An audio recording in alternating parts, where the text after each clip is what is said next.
today. We are talking about Donald Trump's return to Washington, D.C. that happened yesterday, meeting with GOP leaders. That's right. Making the rounds as he's only, 15-ish days away, I'm just guessing, from the first debate. I mean, somewhere around there. It's got to be. It's the 27th. Yeah, so I think you're 14th. pretty close. So, yeah, somewhere around there. 2 weeks. 2 weeks away from the first debate, which is pretty wild that we're actually going to have it. It's coming. You see CNN. They got a counter on their CNN loves a counter. They count up, they count down. It's their best work, really, is the crew in the graphics department that has the counter responsibilities. Because they were during the deliberation. It was the counter up. There was the count down. I think a lot of it started with COVID. You had all of the counters on the side of the screens. They love to count. But this happened. President Trump was in Washington, D.C. Let's play a clip just to start us off talking about the meetings he was having. This was a great meeting. There's tremendous unity in the Republican Party. We want to see borders. We want to see strong military. We want to see money not wasted all over the world. We don't want to see Russian ships right off the coast of Florida, which is what they are right now. That's unthinkable. We want to see just success for our country. So making kind of an understated, kind of low-key answer. This obviously comes off the heels also of President Trump appearing on Logan Paul's podcast, Impossible, which is pretty wild thing. And I know for our listeners, they may not be that familiar, but you're talking about someone with just massive amounts of influence on younger people and potentially younger voters. My son, not exactly in the voting range yet, 11 years old, 12 years old, loves Logan Paul. He loves Prime. You've seen Prime, the drink that is owned and created by Logan Paul and his partner KSI. So to have President Trump go on this podcast, clearly making an appeal now not only to the GOP establishment like here, but also to younger voters who see these little, there's the second TikTok President Trump ever made was him face-to-face, kind of because Logan Paul's WWE United States champion. They did a little like a stare down with a little laugh break. Second TikTok ever posted by President Trump was this. Clearly someone is there trying to engage a new voter base, and I think it may be working. Well, and this is something that you hear about every presidential election cycle is how are you going to engage the 18 to 24-year-old demographic, that younger voting demographic. And you typically hear about, like the protesters on campuses, and you think of that being that demographic, the people that are wildly liberal and left-leaning and would not ever think about voting for President Donald Trump. However, you see these very strategic, smart moves, whether it be the Logan Paul podcast, whether it be him showing up to the UFC fights, and you see each fighter after they win run out of the ring to shake his hand.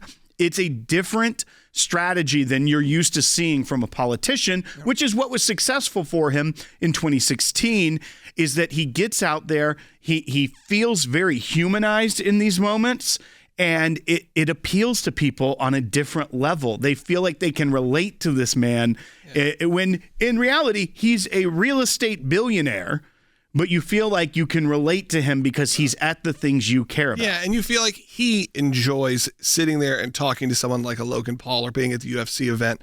I feel like he enjoys that more than he would on CNN or on Fox News, even on some of these outlets, because they are more free forward. They can talk. And look, I don't think Logan Paul politically is not really that active in terms of who he supports and doesn't. But he's someone who's having these big conversations, not unlike a Joe Rogan, and has massive influence. I think that's the main thing you have to focus on is where is the influence. And sure, it's going to help you to have a bunch of 12-year-olds, maybe not, but there's a huge group of his audience who are that first-time voter that just turned 18 to 25. It's pretty wild. This is with the meeting yesterday afternoon after we were off air with President Trump.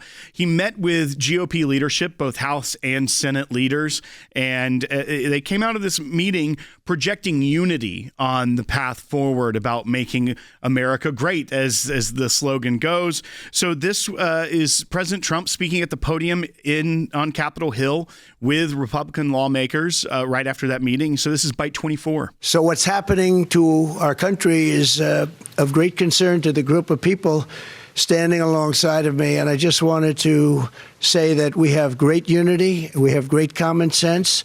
A lot of very smart people in this room and a lot of people that love our country. They love our country beyond just about all else.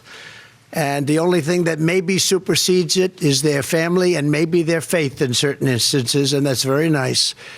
But they want this country to be great again, and we're going to make it great again. I think you're seeing one of two things. I think we have to be honest with it. You're either seeing somebody who's trying to come at it from a different point of view, who said, let's tone this down. Let's bring, when you're not in, fully campaigning, when you're not, on the trail, when you're making statements, bring the mood down, bring the tone down a little bit. I think I saw some of the clips from the Logan Paul interview. I haven't watched it fully yet, but similar.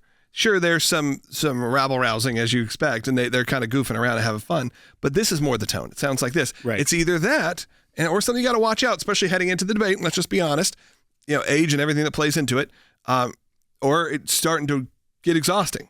You're starting to see someone hitting a campaign trail very hard and making these statements, doing hours-long podcasts over and over. It's not just Logan Paul. He's done quite a few. He did a bunch with Dr. Phil last week. Right. There's a lot of content being created by one man, if you will. And you got to make sure, usually heading into the debate, that you don't mess up your stamina. Well, as you also bring up that he's now making the rounds.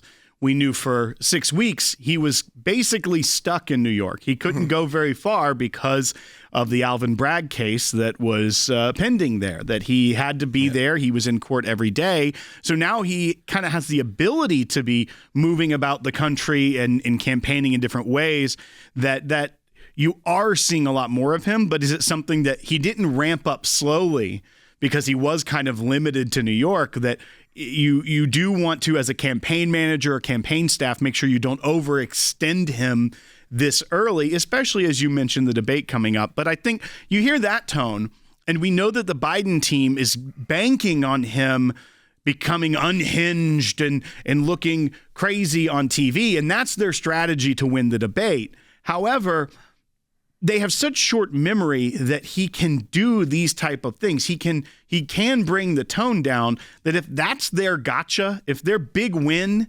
is them being like, oh, optically, that's not going to appeal to everyone. Right. That's not a good strategy for the Biden team going into a debate of thinking, hey, we may not look great, but we're going to make sure he looks worse. I look forward to really diving in more and watching more of that content that came out of these interviews, because I do think that's where President Trump actually, you can love him or hate him, I think he does much better in these sort of long-form one-on-one type situations. I think when he's limited to sound bites, sometimes it can be very easy to pick apart or to misconstrue what he has to say. When you give him actually a bit of a long form, it actually comes out pretty interesting. I think a lot of people start to agree with him more.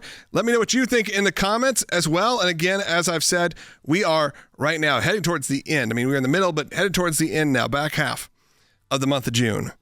And we're a little bit behind. We really could use your support. Support the work of the ACLJ. We're doing incredible work around the world. You've heard it all this week. All the amazing work the ACLJ is doing. Go back now. Support the work right now. ACLJ.org.